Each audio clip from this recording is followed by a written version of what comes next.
Welcome back to another MindEspresso, 3 to 5 minute mind hacks from some of the top minds in the world that I've either interviewed or read. And this is one of my all-time favorite topics: charisma, influence, the ability to make people want to follow you. Where does this come from? Is it born or is it bred? And I'm going to open up the book by Steven Herz today. Don't take yes for an answer. Now, the title is about always improving and always having humility, but in it is a powerful framework for influence, for authority, for your ability to have charisma. And it's a real simple process. It's authority plus warmth plus energy. And within that framework, I'm also going to share my experience in working with executives for the past 13 years and my own personal journey. Most people that I work with had no idea that I used to have massive stage fright and I couldn't talk in front of anyone. Everyone in high school will tell you that, but let's go back to Steve and we'll do authority, right? Where does authority come from? Where does authority come from? Well, it's an internal conviction, right? And it manifests itself in the way that you talk, in your body language, in your voice, in your presence, your alignment, your ability to align with other people.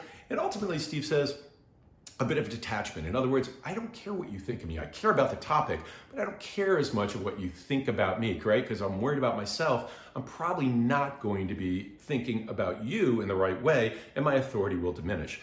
And he also is very clear that there's authoritative and authoritarian, right? Authoritarian is coercive. I have to do something to make you do it, either by power or by exaggerating circumstances or outright lying, right? That's coercion. And then authoritative is people naturally want to follow you. As Stanley McChrystal said, you know a leader because people are following a leader, right? Now, the second piece of this is warmth. Do I have a connection with you? Are you relatable? Am I relatable? Can I think about warm input and warm output? Warm input is am I listening to you? Am I attentive? Warm output is, am I talking to you in a way that understands where you're coming from, right? So if authority is about respect, warmth is about affection and it's about trust. And these all are important on getting us down our journey. Now, the E is the energy. Ultimately, Steve says this gives you power, it builds connections, and it comes from an authentic you, right? Your ability to transfer enthusiasm.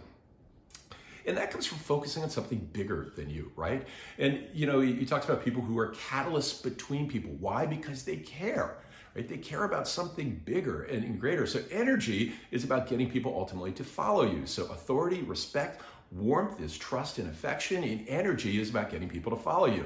Now, where does this fit into what I've been able to learn over the past 13 years? Well, on authority, here's to me how you can get authority around almost any one area. Number one, you have to have a personal connection. You have to know how does whatever it is that you're talking about, you're discussing with someone, how does it relate to you personally, right? How does it align with your value system? Then you have to have mastery of your message. And mastery of your message looks like this. It is one sentence, your elevator pitch of what you believe around this. And then 1, 2, 3 supporting points. And just whatever those are, they're clear, right? Concise. And I'm telling you, if you have a connection and you have mastery of message, I used to work with Streetwise, and you take people who are coming from horrible circumstances, have incredibly low self-esteem, and within a half hour, they're talking with authority to an audience. How? They understand their internal connection. They're masters of a message. That gives them that internal confidence. Now, warmth, where does that come from? It comes from me caring about helping you on your journey, not me caring about how I'm speaking or how I look. If I care about helping you on a journey from where you may not understand something in the right way to where you understand a better way and your life will be better, that's warmth. And I have to understand where you're starting from. I have to have empathy for where you're starting from. And I have to use my own connection to connect to your empathy, right? It's me connecting you, connecting to the material. And that is what a speaker is about. A speaker is not about me talking at you. A speaker is about me connecting you to something bigger and better. The energy comes from the impact, right? I call it the worthy journey. How worthy is your journey in your own mind? If it's not worthy to you, it's not going to be worthy to someone else.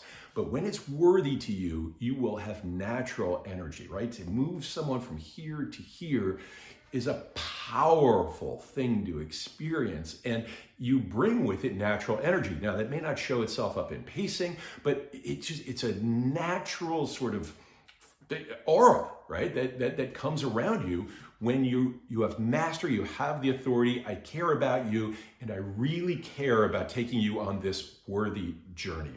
So the framework again, AWE, authority, warmth, energy. Think about those three elements in any circumstance and think about owning and mastering your message. What is your connection? Do you care about moving people from A to B? And where are they starting from? And where do they need to go to? And finally, is it a worthy journey? And what is worthy about it? And if you think about those three elements on a consistent basis, I assure you, you will see an improvement in your ability to influence, in your ability to connect. And people will say, wow, that person really had great charisma. And that is this week's Mind Espresso.